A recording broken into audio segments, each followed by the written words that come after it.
Hello guys, nanonood kayo ng The News Listener. Ako po si Angelo. Pag-usapan natin itong magandang balita mula sa Korte Suprema. Ito ay pinawalang bisa nila yung order ni Duterte sa pag-dismiss kay overall Deputy Ombudsman Melchor Crandang noong 2018. Okay? Kung natatandaan nyo, merong isinampang reklamo itong si dating Senator Antonio Trillanes dito sa ill-gotten wealth ni Duterte. Okay. At mismo si Duterte, ginamit niya yung kanyang kapangyarihan, okay, para mapalayas itong si Ombudsman Melchor Carandang. So imagine niyo guys ha, itong tao na 'to na sumira na napakaraming tao, kayang gamitin yung kanyang kapangyarihan na sana hindi po saklaw yung ombudsman. Kasi po independent yung ombudsman, okey? At wala siyang kapangyarihan over, any official ng ombudsman. So, dito vindicated, 'di ba? Katulad nga ng nangyari kay Senator Sani Trillanes, meron siyang mga documents na nagpapatunay na merong talagang bank accounts or transactions na hawak-hawak niya na pinatunayan mismo ng AMLAC, okay. At para sa atin sa mga taong, ah, tumitingin sa hustisya at, tinitignan natin yung mga bagay na nangyari katulad ng ganito na walang, injustice ika nga. At, mismo ang si Duterte ay lumalabag ng batas, okay.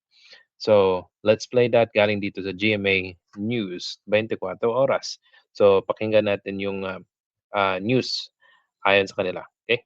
Let's Order ni dating Pangulong Rodrigo Duterte laban kay dating overall Deputy Ombudsman Melchor Carandang noong 2018. Ayon sa SC, hmm. walang administrative o disciplinary authority ang Pangulo laban sa Deputy Ombudsman. Oh, 'di ba? So ayon sa konstitusyon, yung presidente ay walang kapangyarihan over a deputy ombudsman, okay. Kasi nga ang ombudsman ay independent body at meron po silang kapangyarihan imbestigahan ang isang presidente. Imagine niyo, sila yung, ah, may ganitong kapangyarihan or mandato na kayang imbestigahan pati yung mga matataas na, public official na ating gobyerno. At yun ang ginawa nila noong 2017 ay, nung nag-file ng complaint itong si Senator Trillanes, okay. So, let's play this more. Kinatigan din ng Supreme Court ang desisyon ng Court of Appeals na ibasura ang dismissal order para Hmm, sa anilay lack of jurisdiction. Isang independent hmm, constitutional body ang Office of the Ombudsman. At 'yan. sa pag-void ng Korte Suprema sa dismissal order, ibinalik nito ang karapatan ni Karandang sa lahat ng retirement benefits. Wow! Oh, 'yan, Karandang is entitled to all retirement benefits effective upon expiration of his term. He's likewise entitled to receive the salaries corresponding to the period of his preventive suspension and dismissal, but only up to the end of his term. So at least meron siyang, benefits, 'di ba? Galing sa gobyerno, retirement benefits at makukuha makukuha niya rin yung sweldo niya nung time na na-suspend at before siya, na-dismiss, end of his term. Mabuti pa nga si Ombudsman Karandang, meron na siyang benefits galing sa gobyerno kasi ginagawa niya yung mabuti yung kanyang trabaho.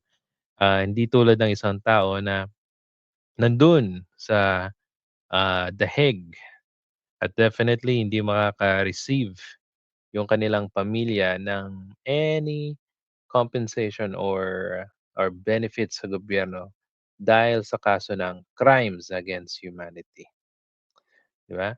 Napaka-ano, uplifting yung nangyari kay, Ombudsman Krandang kasi imagine niyo, after all these years, okay, na vindicated siya at wala siyang kasalanan kasi ginagawa yun niya lang yung kanyang trabaho bilang ombudsman. Okay, continue na. Dinismiss ng dating Pangulo si Carandang dahil sa mga reklamong graft and corruption at betrayal of public trust. Yun, natatandaan ko yan, eh. Dinismiss niya kasi raw meron dong graft and corruption. Pero wala ni isang document na nagpapatunay na merong kinurap itong si, Ombudsman Carandang. So si Duterte, alam niyo naman mahilig silang gumawa ng kabulustugan, kaso ng gawang-gawang kaso. Kita niyo yung ginawa nila kay Leila de Lima.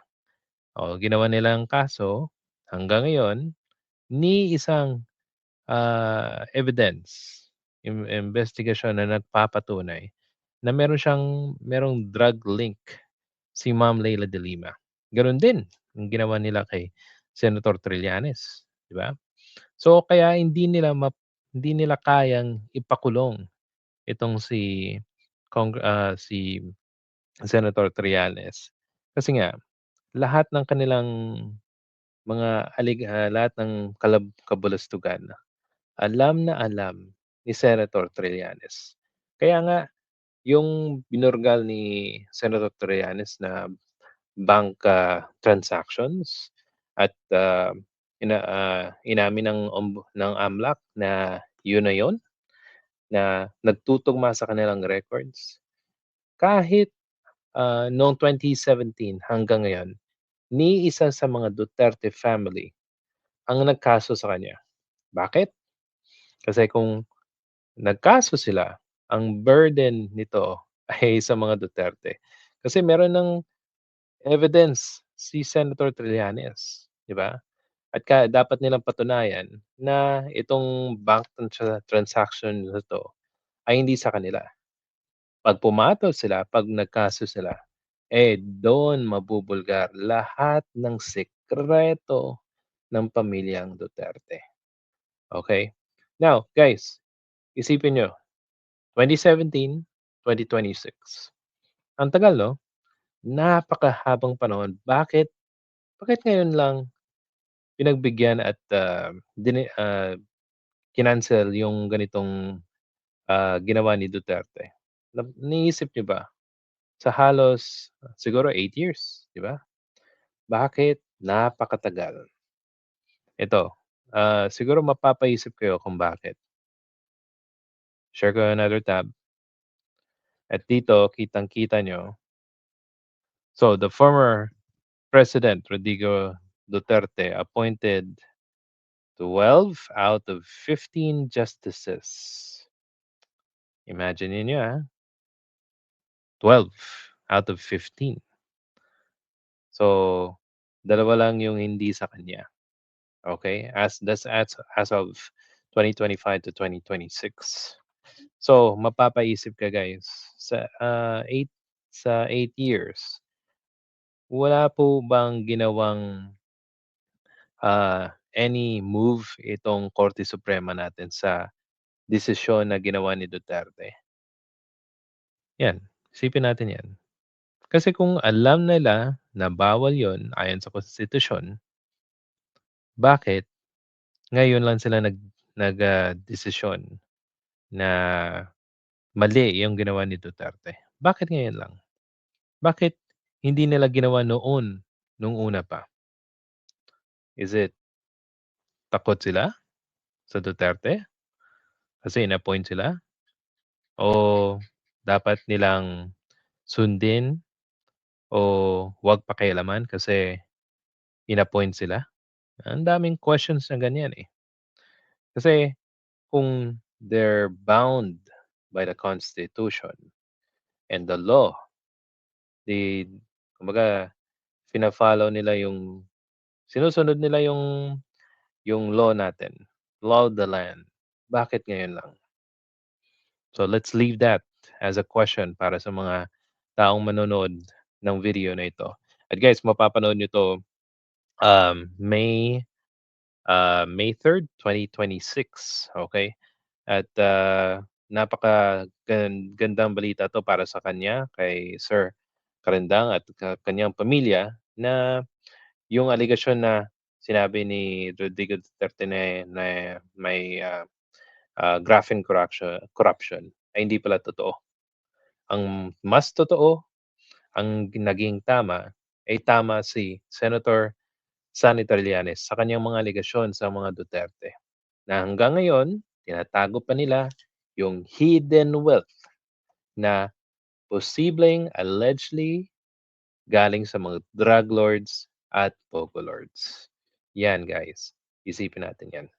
Okay, so salamat po sa nanonood at if nagustuhan niyo po ito, please hit the like and subscribe button. Kung meron po kayong komento at suggestions sa ating video, paki-hit po ng like and subscribe button. Salamat and see you sa susunod na video.